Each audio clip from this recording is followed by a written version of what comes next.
It doesn't occur to any of these people that the moon is about to fall out of the sky. And let's be honest here, why would it? They're distracted, there's a lot going on, and moons obviously don't usually do anything so dramatic. The pandemonium we're seeing in the streets right now is totally unrelated. Word of the big sale got out 30 minutes ago, and everyone in town is jockeying to get inside of the post office and cash in. This riot is ready to strike it rich. Except for the opalescent man, who already has. In all the mayhem, no one's even noticing the guy in jagged, glassy armor dragging a body out of a side street door, blood fresh and dripping from his spiked fist. No one sees his panic or determination. No one notices, except the woman fighting her way against the current of the mob, leading a girl with her. She sees it, stops, and immediately makes an escape in the opposite direction, pulling the protesting girl with her. The armored man looks up from the body at his feet. He almost sees her go. He would have seen her if he, the woman, the opalescent man, and everyone else hadn't just then looked straight up into the sky, terrified by the sound a moon makes when it falls.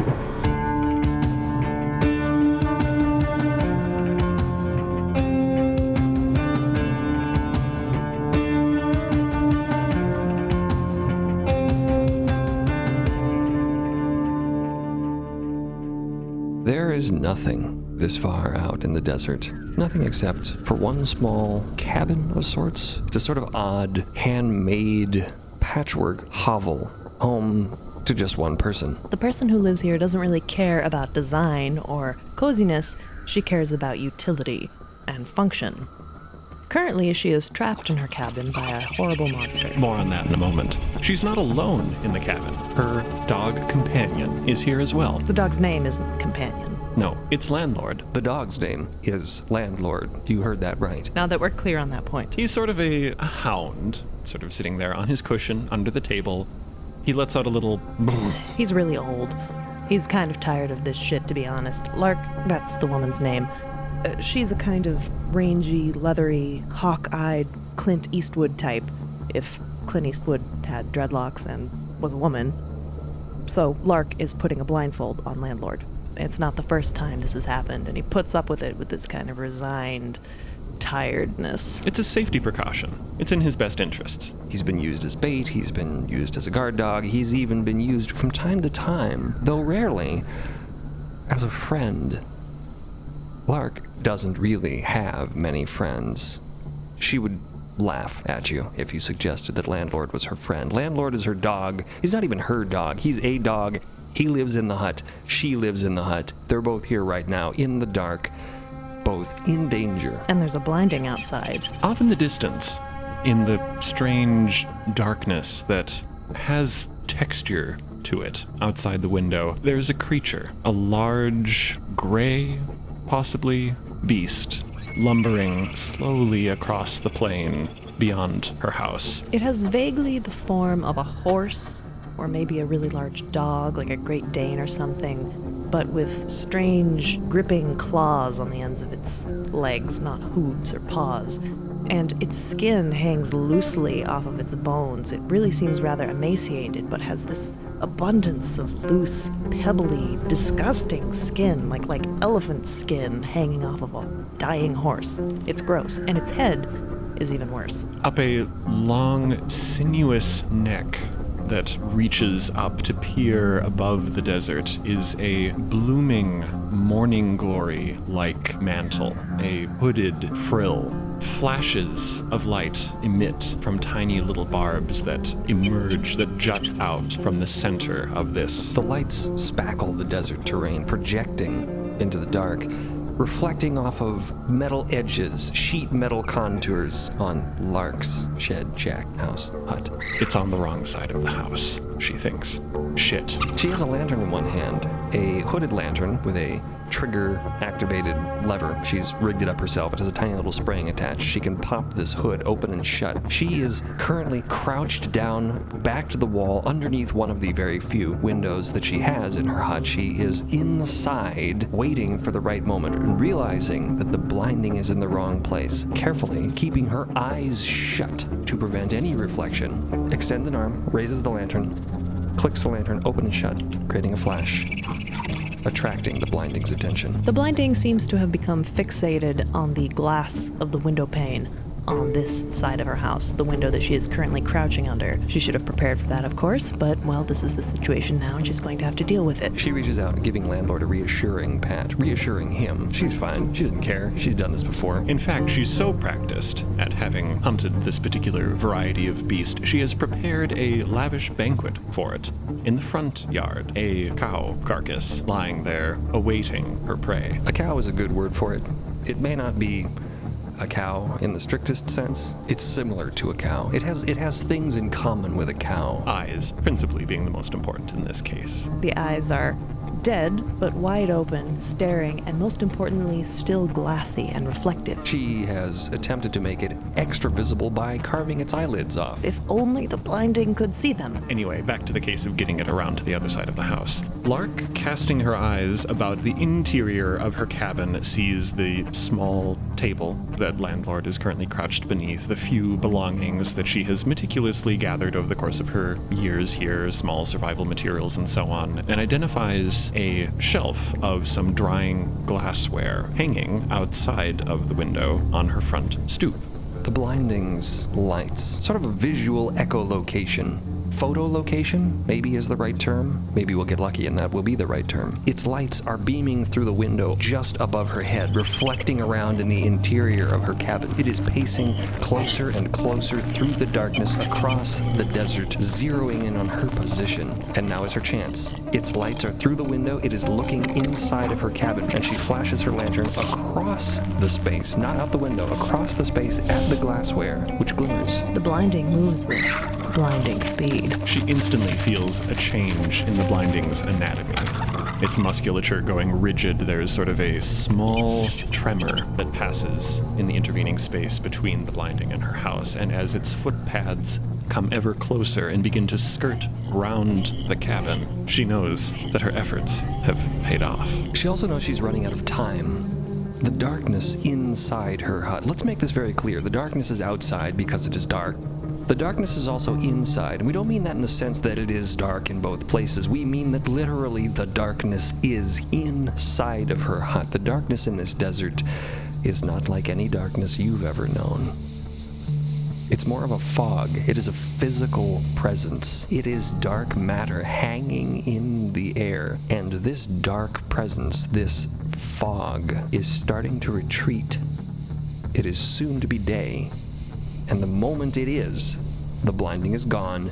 She will have lost it. So there's no time to waste. She is on the move across the hut, heading to the front door.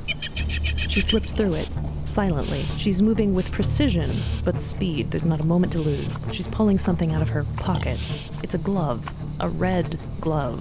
There's only one like it anywhere. The blinding's horrible, lithe form towers over the corpse of the cow in the yard. Its large mantle frill currently open. The glowing pneumatocysts of its internal sensory organs extended. A light flashes from the tip of one, and reflecting off of the glassy eye of the cow, that same pneumaticist plunges in through the open ocular orbit of the beast.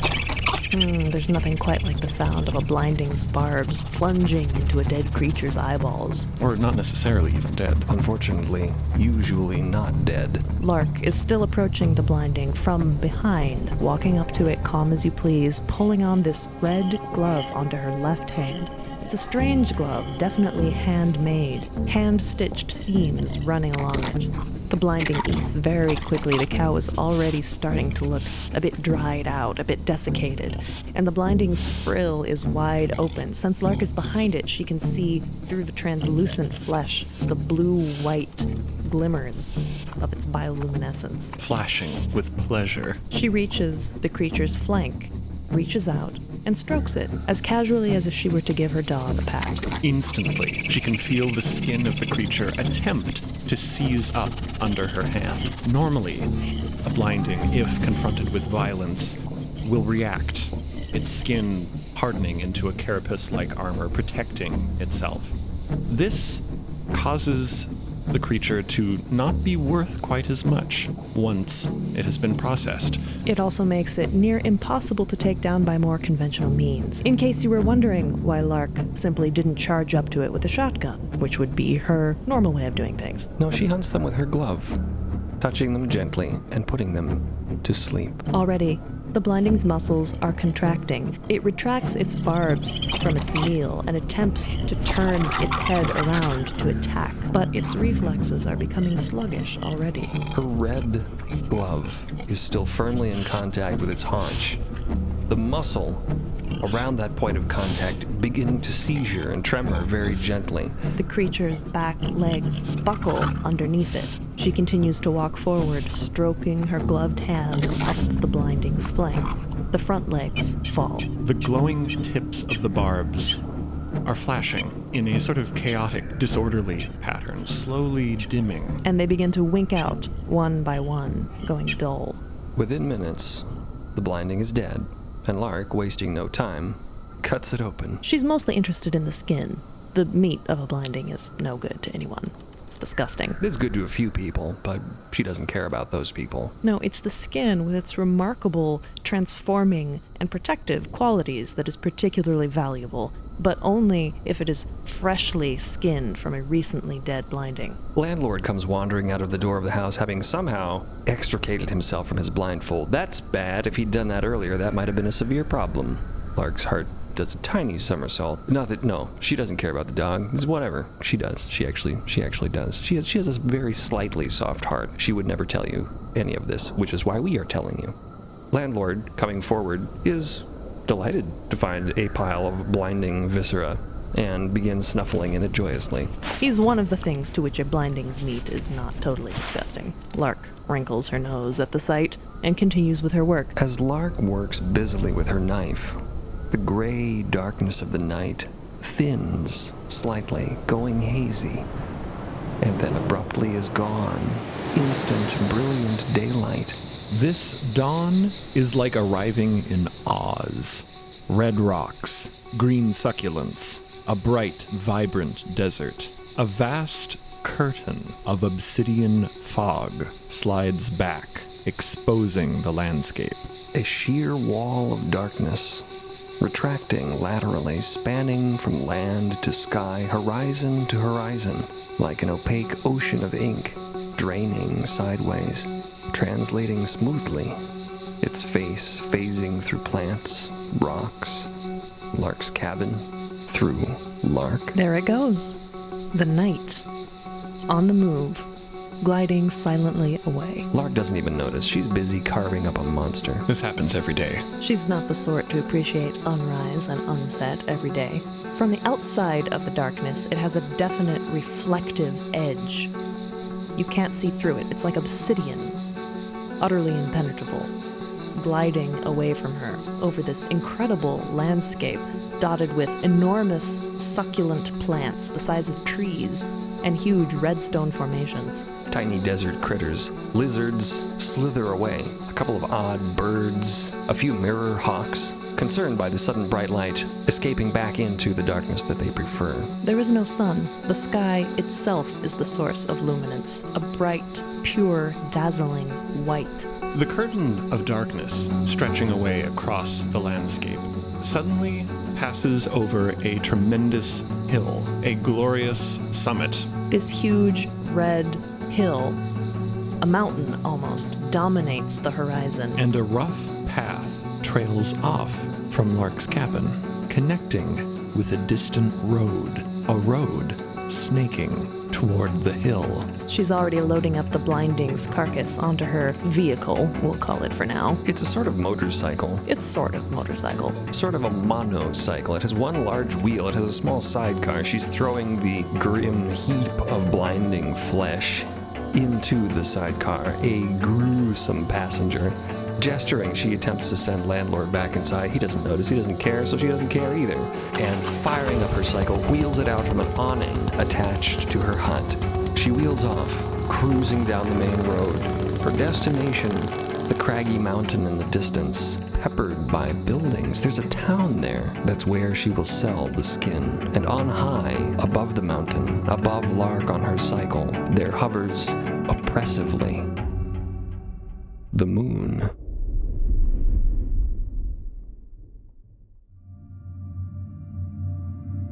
Thank you for listening. New episodes of Midst are available every Wednesday on midst.co, on your preferred podcast app or platform, and on Critical Role's YouTube channel. If you would like to unlock more episodes, have an ad-free experience, and access rich lore-expanding bonus content, go to midst.co to become a paid subscriber. Follow us on social media at Midst Podcast for announcements and conversation. Please rate and review to help the story continue. Thank you.